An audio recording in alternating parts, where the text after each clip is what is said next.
Schrodinger equation. ठीक है, तो atomic structure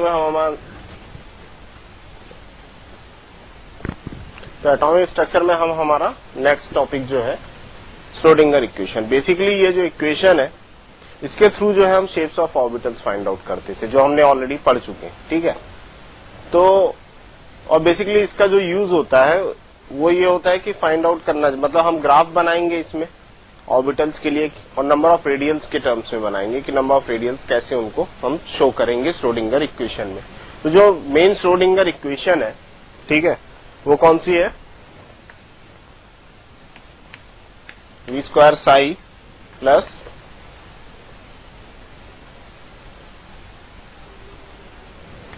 eight pi square m upon N H square, this is H square into E minus V is equals E minus V into psi is equals to 0। ठीक है, तो basically जो Schrodinger equation है ये है हमारी। This is a well known form of Schrodinger equation. यहाँ पे जो है साई आपका एम्पलीट्यूड है, ठीक है, m is the mass of electron, h is your Planck's constant, E is the total energy, while V is the potential energy. ठीक है, तो श्रोडिंगर ने ये इक्वेशन दी थी। ठीक है, और इसके कुछ प्रॉपर्टीज थे, इससे कुछ सॉल्यूशंस निकल के आए जो फिजिकली पॉसिबल थे। ये क्या बोल रहा था कि साई मस्ट बी कंटिन्यूअस, ठीक है, साई मस्ट बी फाइनाइट। तो इससे क्या क्या पॉसिबल सॉल्यूशंस थे?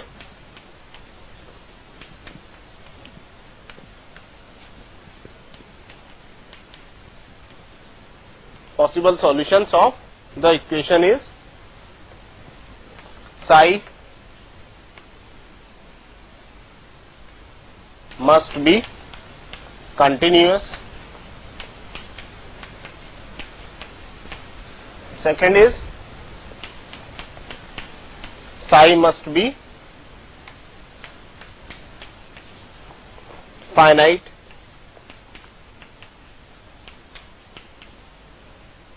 Next is psi must be single valued.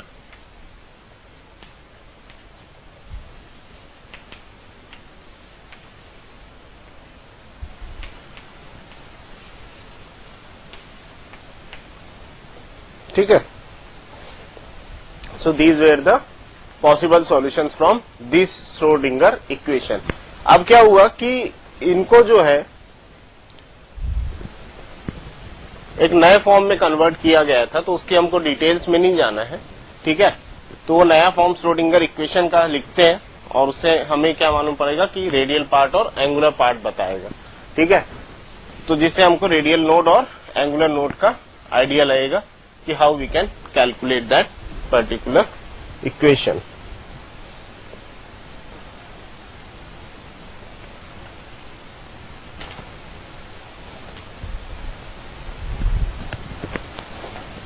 तो जब श्रोडिंगर इक्वेशन को फर्दर पोलर कोऑर्डिनेट्स लेके सॉल्व किया गया, जैसे हमने मैथ्स में पढ़ा होगा, ठीक है, कार्टेशियन कोऑर्डिनेट और पोलर कोऑर्डिनेट्स लेके हम x is equals to R cos theta इस तरह से सॉल्व करते हैं, तो जो नया फॉर्म आया था वो क्या आया था?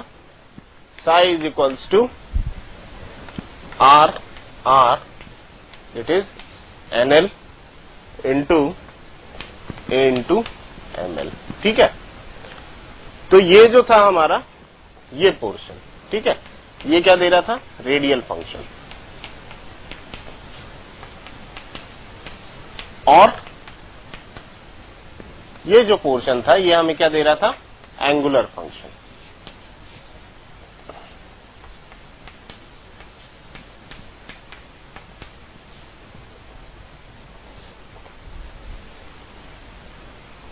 ठीक है, अब जो हमारा रेडियल फंक्शन है वो n और l, मतलब क्वांटम नंबर n और l पे डिपेंड है, जबकि हमारा जो एंगुलर फंक्शन है वो मैग्नेटिक क्वांटम नंबर m और l पे डिपेंड है।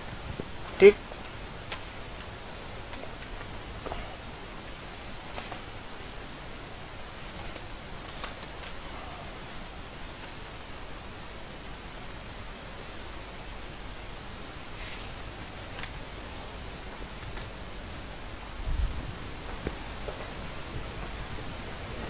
तो इसको दूसरे फॉर्म में यदि हम लिखें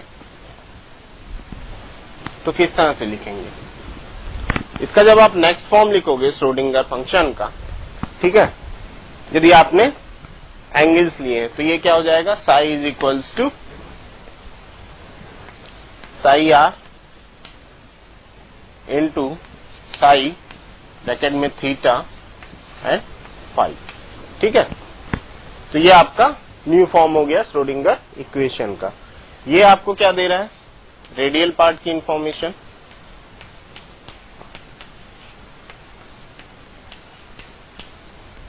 और ये आपको क्या दे रहा है, एंगुलर पार्ट की इंफॉर्मेशन।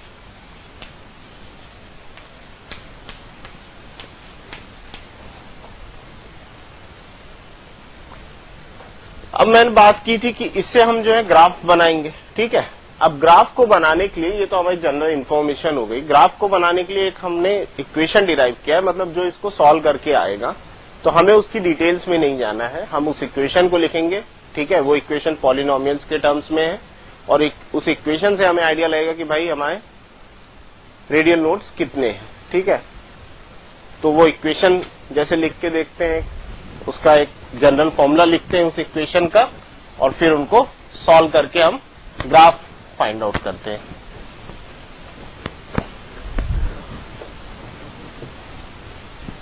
तो ये जो अभी लास्ट इक्वेशन लिखी थी, इसको जब पॉलिनोमियल्स के टर्म में आप सॉल्व करेंगे, ठीक है, तो ये इक्वेशन आपको कुछ इस फॉर्म में मिलती, psi is equals to K into sigma to the power L.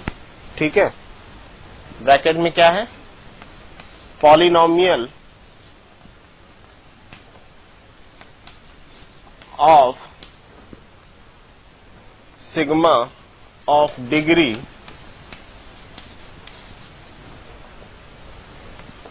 n minus L minus 1 into E to the power minus sigma by 2।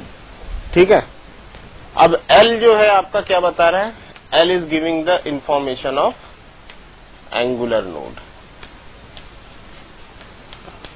ठीक है, अब यहां से जो इंफॉर्मेशन आपको मिलेगी, ये इक्वेशन ब्रैकेट के अंदर जो लिखा है, इससे क्या मिलेगा, it will give you the information of radial node.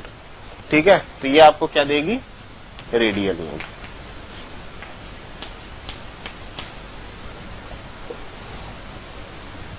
अब यहां पे where sigma is equals to 2r upon NA naught, this is the value. ठीक है, तो this is the general form of the Schrodinger equation, और ये equation basically इसके पहले वाला जो इक्वेशन है वो हमारा एक जनरल फॉर्म था। ये इक्वेशन हम क्यों यूज कर रहे हैं, इससे हमें मालूम पड़ेगा कि हम ग्राफ कैसे फाइंड आउट करेंगे। ठीक है, कोई जनरल इक्वेशन लिखी रहेगी, उससे आपको ऑर्बिटल्स का सबसेल का मालूम पड़ेगा कि एस है कि पी है कि डी है। ठीक है, फिर उस इक्वेशन की हेल्प से आप क्या फाइंड आउट करेंगे कि सबसेल तो आपको मिल गया, एसपीडीएफ कौन से हैं, फिर उस इक्वेशन की हेल्प से आप फाइंड आउट करेंगे कि भाई कौन से शेल का है ये। ठीक है, और उस सेल के अकॉर्डिंग जो है आपको नंबर ऑफ रेडियल्स का आइडिया हो जाएगा, और आप ग्राफ को जो है प्लॉट कर सकते हैं।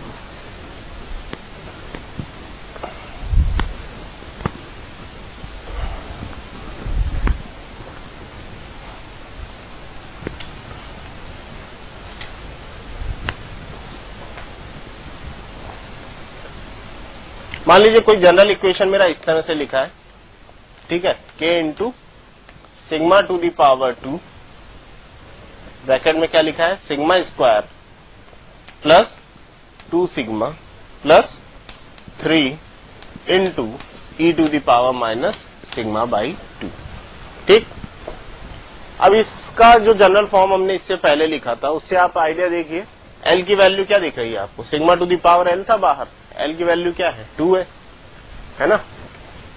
The value of L comes out to be 2, मतलब मेरा सबसेल कौन सा हुआ, मेरा जो सबसेल हुआ वो कौन सा हुआ, डी सबसेल हुआ। ठीक है, अब ये किसका पॉलिनोमियल का फंक्शन है, n माइनस एल माइनस 1 है ना, तो यहां से जो है ये मुझे किसकी इंफॉर्मेशन देगा, रेडियल पार्ट की। ठीक है, तो इस इक्वेशन को अपन n minus L minus 1 is equals to polynomial कौन सी डिग्री का है? 2 है। तो ये जो 2 आप लिख रहे हो ये because of the degree of the polynomial लिख रहे हैं, ना कि इसके कारण आप लिख रहे हैं। तो पॉलिनोमियल 2 डिग्री का है तो वैल्यू क्या हो गई? 2। एल की वैल्यू हमें मालूम है, एल की वैल्यू क्या है? 2 है। ठीक है, तो आप क्या लिखोगे? n minus 2 minus 1 is equals to 2। तो n की वैल्यू क्या आ गई? 5। ठीक है, मतलब इलेक्ट्रॉन कहां पे प्रेजेंट है? Electron is present in 5d। तो this is how you approach any Schrodinger equation. ठीक है, जिससे आपको L की वैल्यू मिलेगी, आप N की वैल्यू निकाल सकते हो और आपको मालूम पड़ जाएगा कि नंबर ऑफ रेडियल नोड्स कितने। अब मेरा क्वेश्चन ये है कि 5d में कितने रेडियल नोड्स हुए? ठीक है, तो अब देखिए s ऑर्बिटल हमेशा आपका 1 से स्टार्ट होता है, p हमेशा 2 से स्टार्ट होता है, d हमेशा 3 से स्टार्ट हुआ। ठीक है, तो इलेक्ट्रॉन कहां पे? 5d पे बैठा, तो 3d से 4d एक नोड आ जाएगा 3d और 4d के बीच में। ठीक है, कहीं पे कुछ स्पेस रहेगा जहां पे probability of electron density is 0, और फिर 4d और 5d के बीच एक आ जाएगा, मतलब 5d के लिए नंबर ऑफ रेडियल नोड्स कितने हो जाएंगे? 2। ठीक है, तो this is how we will approach any equation in the Schrodinger equation.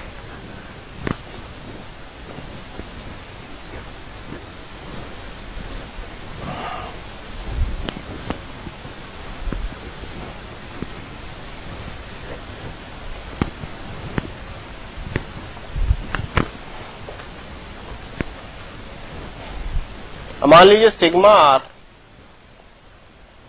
अब ये इक्वेशन मेरा लिखा है K sigma to the power 0 into K1 into E to the power minus sigma by 2। ठीक है, L की वैल्यू क्या है? 0 है, सिग्मा की पावर 0 है ना? L की वैल्यू 0 है, मतलब मेरा सबसेल कौन सा हुआ? S सबसेल हुआ। ये इंफॉर्मेशन तो मुझे इक्वेशन को देख के मिल गई। पॉलिनोमियल की बात करें तो ये K1 जो है सिर्फ कांस्टेंट है, मतलब पॉलिनोमियल जो मेरा है वो 0 डिग्री का है, मतलब l माइनस 1 की वैल्यू क्या हो गई? 0। ठीक है, तो इससे आपको इंफॉर्मेशन मिल रही है। ठीक है, तो ये क्या हो गया? n minus l minus 1 is equals to 0।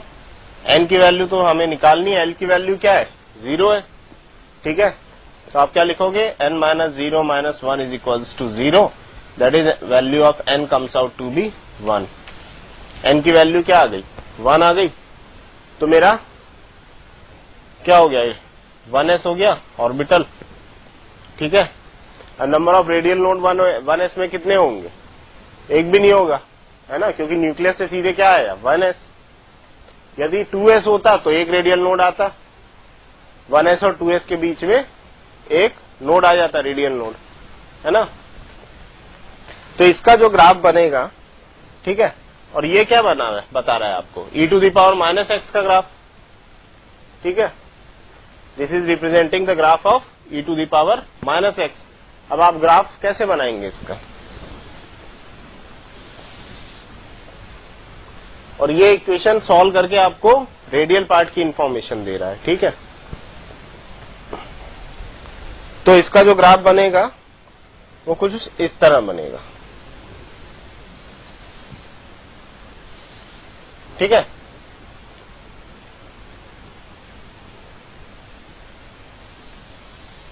यहां पे टच नहीं करेगा।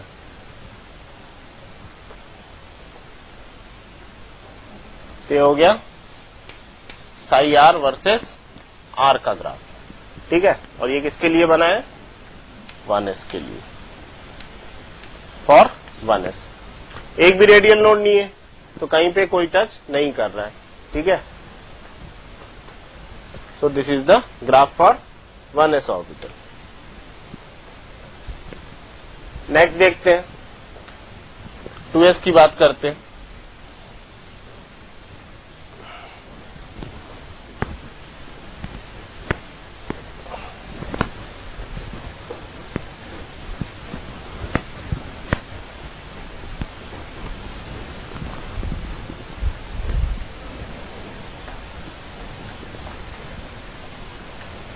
अब इस मान लीजिए इक्वेशन ऐसा है आपका, sigma is equals to K into sigma to the power 0 bracket में क्या आया A plus sigma into E to the power minus sigma by 2। ठीक है, सिग्मा की पावर 0 आपको दिख रही है, तो ये आपको क्या रिप्रेजेंट कर रहा है, एल की वैल्यू क्या है 0, मतलब सेल सबसेल कौन सा हो गया, एस सबसेल हो गया आपका। ठीक है, अब देखिए पॉलिनोमियल कौन सा है, 1 डिग्री पॉलिनोमियल है, मतलब ये हमको काहे की इंफॉर्मेशन दे रहा है, ब्रैकेट में जो लिखा है ए प्लस सिग्मा रेडियल पार्ट की, मतलब n माइनस एल माइनस 1 की जो वैल्यू आई वो 1 आई। ठीक है, तो आपने क्या लिखा, n minus L minus 1 is equals to 1। L की वैल्यू क्या है 0 है, तो n की वैल्यू क्या आ जाएगी 2 आ जाएगी। ठीक है, तो कौन सा सबसेल हो गया मेरा, 2s सबसेल। अब इसके लिए 2s में रेडियल नोड कितने होंगे, 1s और 2s, तो 1s और 2s के बीच कहीं पे गैप आएगा। ठीक है, जहां पे इलेक्ट्रॉन डेंसिटी 0 होगी वो आपका रेडियल नोड होगा। इसका मतलब ये है कि ये जो ग्राफ आप बनाओगे है ना, साई स्क्वायर आर किसके लिए बना रहे हैं अपन, 2s के लिए, वर्सेस आर का जो ग्राफ बनाओगे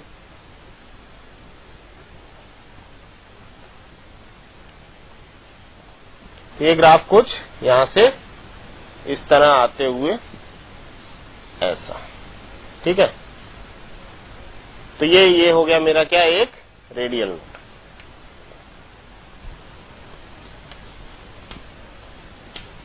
रेडियल नोड एक रेडियल नोड है। ठीक है, 2s पे 1s और 2s के बीच जो एक रेडियल नोड है वो ये। ठीक है, यहां पे एक इंटरेक्शन होगा।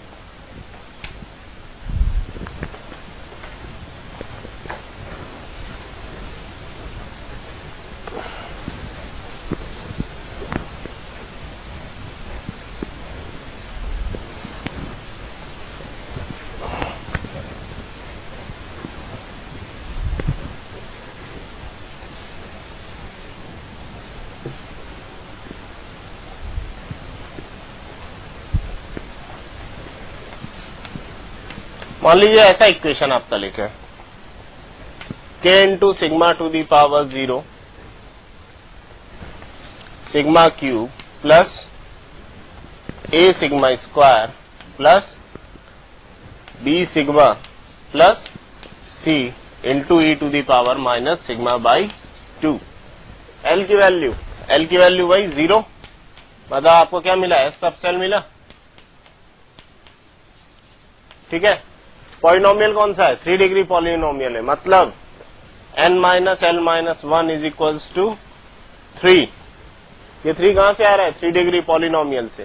ठीक है, l की वैल्यू क्या है, 0 है, जब आप पुट करेंगे तो n की वैल्यू आ जाएगी 4, मतलब कौन सा हो गया, 4s सबसेल हो गया आपका। ठीक है, अब 4s सबसेल के लिए ग्राफ बनाना है। नंबर ऑफ रेडियल नोड कितने होंगे, 1s से 2s 1, 2s से 3s 2 एंड 3s से 4s 3, मतलब जो ग्राफ बनेगा वो 3 जगह r जो एक्सिस है उसको इंटरसेक्ट करेगा। ठीक है,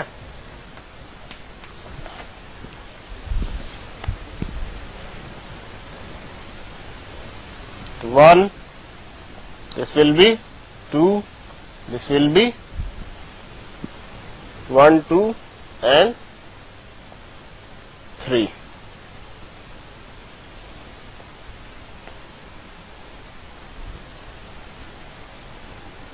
कितने हो गए, 1 2 3 और 4, ये चौथा नहीं होगा, 4s तक 3 ही नोड होंगे आपके। ठीक है, this will go on like this. ये क्या हो गया आपका, सिग्मा आर किसके लिए बनाया आपने, 4s के लिए, फॉर 4s वर्सेस आर। ठीक है, एक रेडियल नोड ये हो गया आपका, 2 ये हो गए, 3 ये हो गए, और कहीं पे भी इंटरसेक्ट नहीं करेगा। 1s से 2s नोड होगा, 2s से 3s एक नोड और होगा, 3s से 4s एक नोड और होगा, टोटल आपके 3 रेडियल नोड हो गए। ये सब क्या है, आपके रेडियल नोड है।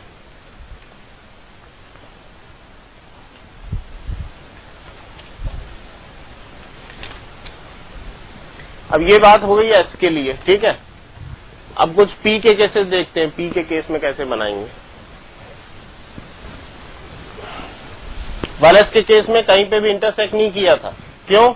क्योंकि न्यूक्लियस से सीधे 1s आता, तो कहीं रीजन ही नहीं है जहां पे इलेक्ट्रॉन की प्रोबेबिलिटी 0 होगी, इलेक्ट्रॉन मिलने की प्रोबेबिलिटी।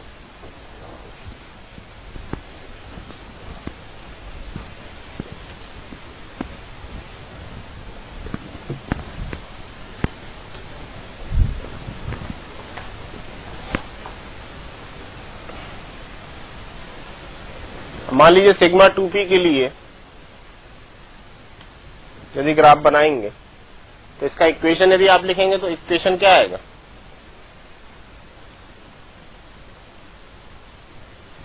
के सिग्मा 1 डायरेक्ट इक्वेशन लिख रहा हूं, इस बार n की वैल्यू नहीं निकाल रहे हैं, into A into E to the power minus sigma by 2। Already बता दिया है कि 2p आपका सबसेल है। अब 2p के केस में एक चीज ध्यान रखिएगा, ठीक है। अभी तक क्या हो रहा था, सिग्मा की वैल्यू 0 आ रही थी, मतलब वैल्यू 1 भी हम कह सकते थे।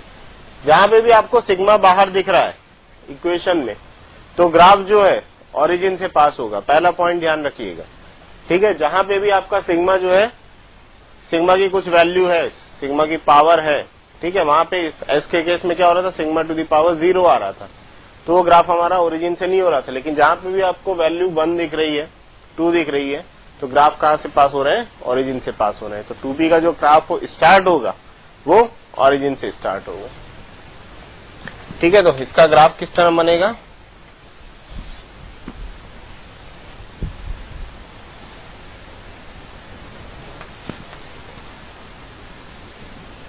साई 2p वर्सेस r का ग्राफ। अब कोई रेडियल नोड होगा?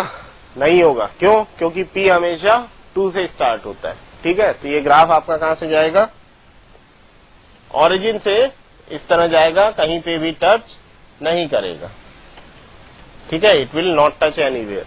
तो कोई रेडियल नोड 2p के केस में नहीं है, ठीक है।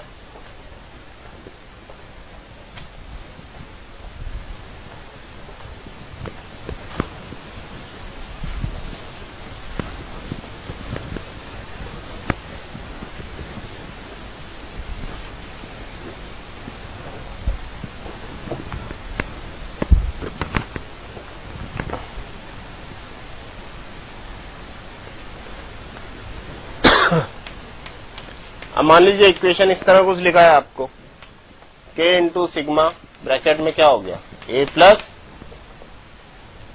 Sigma into E to the power minus sigma by 2, ठीक है।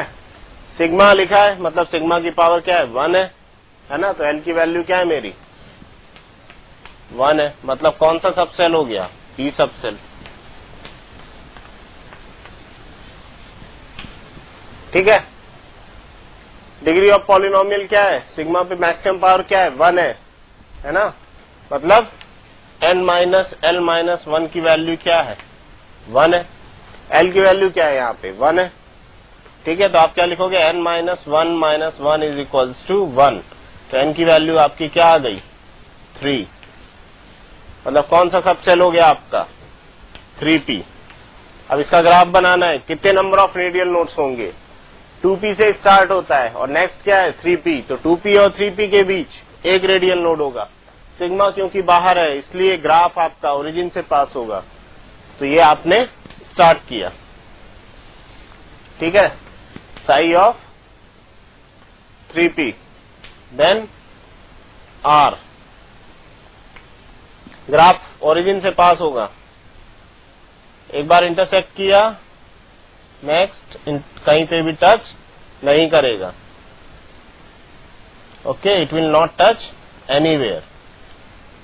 तो ये आपका क्या है, 1 रेडियल नोड, 2p और 3p के बीच जो रेडियल नोड है वो यहां पे है, this is your radial node.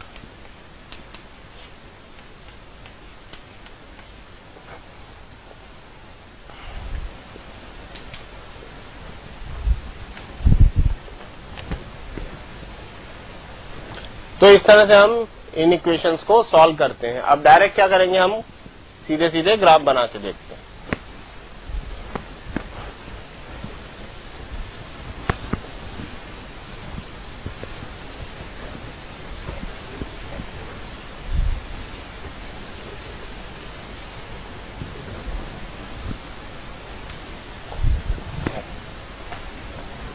Five P के लिए यदि ग्राफ बनाया जाए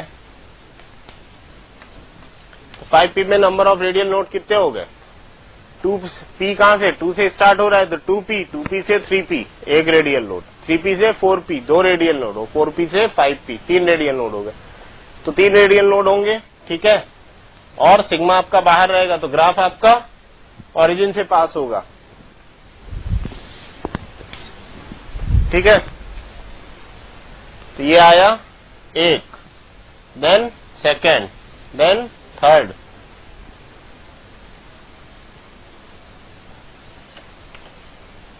ये कैसा गया, यहां पे टच नहीं करेगा ग्राफ आपका। ठीक है, तो number of radial nodes 5p के केस में एक रेडियल नोड ये है आपका, ये आपका सेकेंड रेडियल नोड है, this is your third radial node. तो ये ग्राफ किसका हो गया आपका, 5p वर्सेस r का ग्राफ। ठीक है,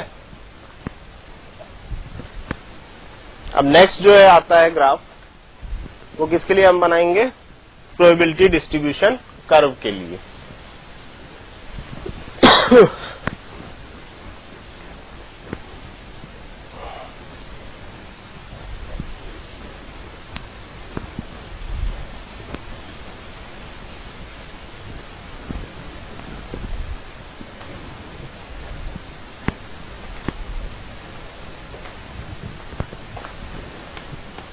प्रोबेबिलिटी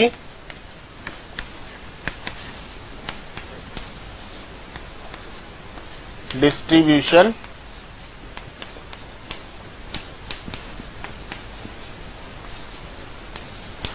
कर्व। ठीक है, इसके लिए आप ग्राफ बनाओगे, तो इसको कैसे रिप्रेजेंट करते हैं, R square R versus R के टर्म्स में। ठीक है, तो ये ग्राफ किसका हो गया आपका, प्रोबेबिलिटी डिस्ट्रीब्यूशन कर्व का। अब आपने 3s के लिए लास्ट टाइम ग्राफ बनाया था, कितने रेडियल नोड थे, 2s से 3s, 1s से 2s और 2s से 3s, दो रेडियल नोड थे। ठीक है, तो वो ग्राफ कैसा बन रहा था, पुराना वाला जो हमने अभी इसके पहले वाले बनाए थे, sigh of 3s versus R का जो ग्राफ हमने बनाया था वो कुछ ऐसा बन रहा था। कितने रेडियल नोड है, दो रेडियल नोड, 1s से 2s और 2s से 3s। तो ये कुछ इस तरह से आ रहा था, 1 देन सेकेंड देन दिस, दो रेडियल नोड दिख रहे थे आपको। ठीक है, तो इस तरह से आपने ग्राफ बनाए थे। ये आपका फर्स्ट रेडियल नोड था, ये आपका सेकेंड रेडियल नोड था। ठीक है, ये आपके रेडियल नोड थे साई आर वर्सेस आर के केस में। अब हमको किसका बनाना है, R square R versus R का। तो यहाँ पे सिर्फ ऐसे ध्यान रखिएगा कि ये जो पोर्शन नीचे, इसको भी आपको ऊपर रखना है। ठीक है, बाकी ग्राफ आपका वही, ये जो नीचे का पोर्शन है इसको भी ऊपर रखेंगे। तो इसका एग्जैक्टली इस टर्म्स में बनाएंगे यदि हम, तो किस तरह से ग्राफ बन जाएगा, साई स्क्वायर आर किसके लिए बना रहे हैं हम, 3s के लिए ग्राफ बना रहे हैं। ठीक है, psi square R versus R का जो ग्राफ बना रहे हो आप, तो ये कैसा बना आपका, दिस देन दिस, ये हो गया आपका फर्स्ट रेडियल नोड, ये हो गया आपका second radial node, and like this. तो this is the two radial node, है ना। 3s के केस में 1s से 2s के बीच में एक रेडियल नोड और 2s से 3s के बीच में सेकेंड रेडियल नोड हो। और एक चीज और ध्यान रखिएगा कि जब ग्राफ आप बनाएंगे तो ये जो ग्राफ है ये धीरे धीरे छोटा होता जाता है, यहाँ बड़ा है, फिर इसके बाद छोटा, फिर इससे छोटा, इस तरह से आपको इन ग्राफ्स को ध्यान रखना है।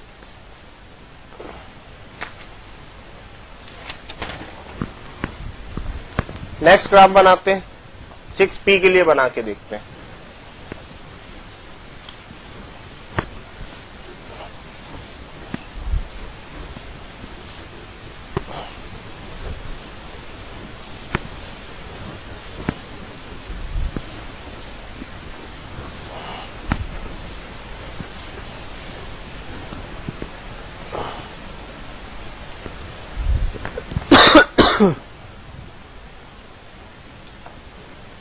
सिक्स पी के लिए आपको ग्राफ बनाना है, R square R versus R का।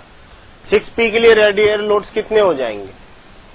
2P से 3P 1, 3P से 4P 2, 4P से 5P 3, 5P से 6P 4 रेडियल लोड। ठीक है,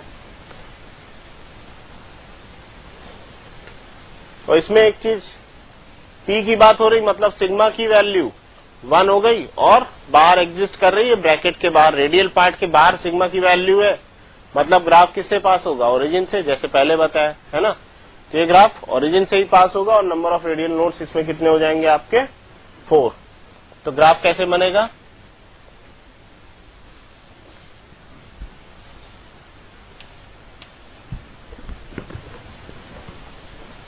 R square R versus R का आपको ग्राफ बनाना है। किसके लिए? 6P के लिए बनाना है। ठीक है, तो ग्राफ आप ओरिजिन से पास आउट करिए। ये फर्स्ट नोड, ठीक है, then this is your second node, this is your third node, 1, 2 and 3. This is your fourth node and last is this one. ठीक है, तो ये आपके 4 नोड हो गए। फर्स्ट नोड ये हो गया आपका, सेकेंड ये वाला, ये थर्ड हो गया, ये फोर्थ हो गया। ये ग्राफ किसका हो गया? R square versus R for 6P। ठीक है, तो आपको बताया कि धीरे धीरे इनका जो साइज है वो डिक्रीज होता जाता है, एंड लास्ट में ये जो ग्राफ है ये यहाँ पे टच नहीं कर रहा है, this is not touching here.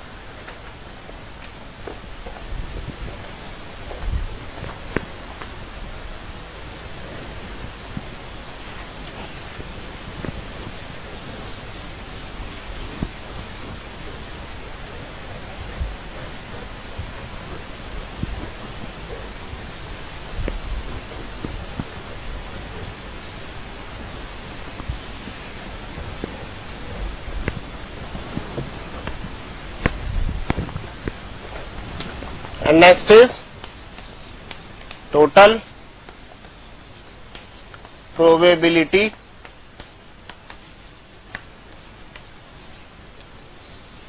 distribution curve।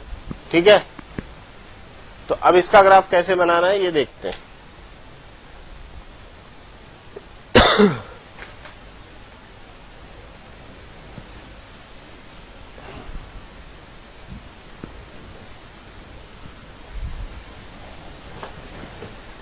Four pi R square psi square R versus R का आपको ग्राफ बनाना है टोटल प्रोबेबिलिटी डिस्ट्रीब्यूशन कर्व में। ठीक है,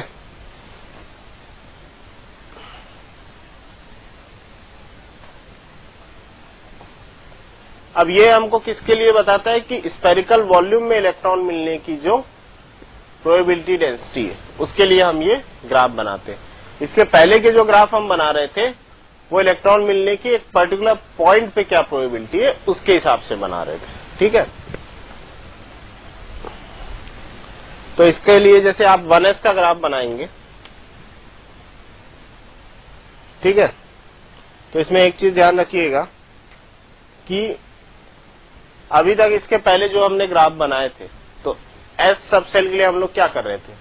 एस सब सेल के लिए हमारा ग्राफ ओरिजिन से पास नहीं हो रहा था, है ना, लेकिन पी सबसे लिख लिया, ओरिजिन से पास हो रहा था। लेकिन जब आप इसकी बात करोगे टोटल प्रोबेबिलिटी डिस्ट्रीब्यूशन कर्व की, तो आपका जो हर ग्राफ है वो ओरिजिन से पास करेगा। इवन एस का भी जो ग्राफ है वो ओरिजिन से पास करेगा। ठीक है,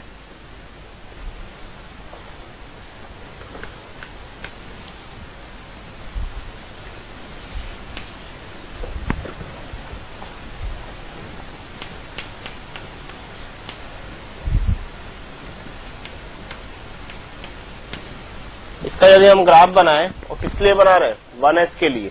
1s के लिए कोई रेडियल नोड होता है? नहीं होता है, क्योंकि न्यूक्लियस के बाद सीधे 1s आता है। और बताया कि इस ग्राफ में आपका हर ग्राफ ओरिजिन से पास करेगा। तो ये ग्राफ आपका कुछ इस तरह आएगा। ठीक है, तो this is your graph for 1s orbital.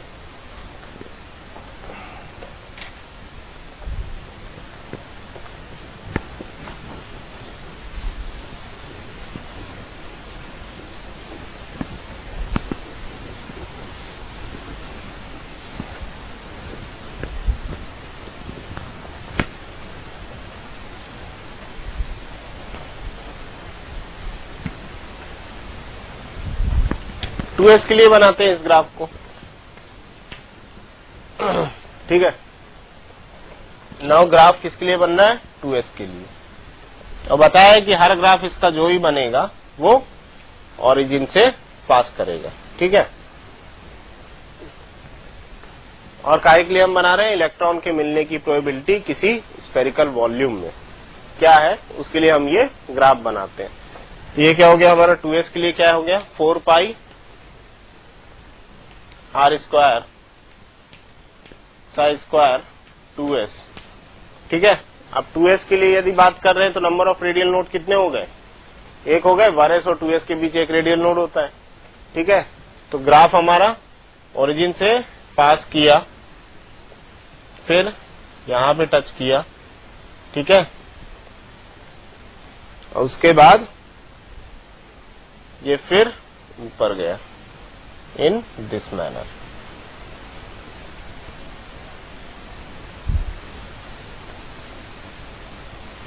ठीक है, तो ये हमारा ग्राफ किसके लिए हो गया, टोटल प्रोबेबिलिटी डिस्ट्रीब्यूशन के लिए 2s ऑर्बिटल का।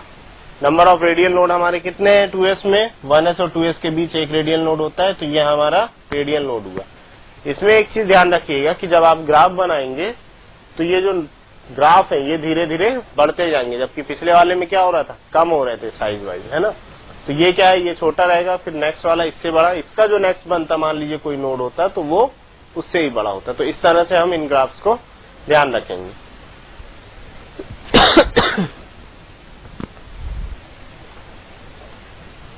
नेक्स्ट ग्राफ देखते हैं। मान लीजिए हमारा ग्राफ अब हम किसके लिए बना रहे हैं, 4p के लिए। 4p के लिए आप ग्राफ बनाओगे तो नंबर ऑफ रेडियल नोड्स क्या हो जाएंगे आपके, 2p से 3p एक रेडियल नोड, और 3p से 4p 2 रेडियल नोड। मतलब हमारा जो ग्राफ है उसमें 2 रेडियल नोड आना चाहिए। और बताया है कि ग्राफ जो है आपका ओरिजिन से पास होगा, चाहे सब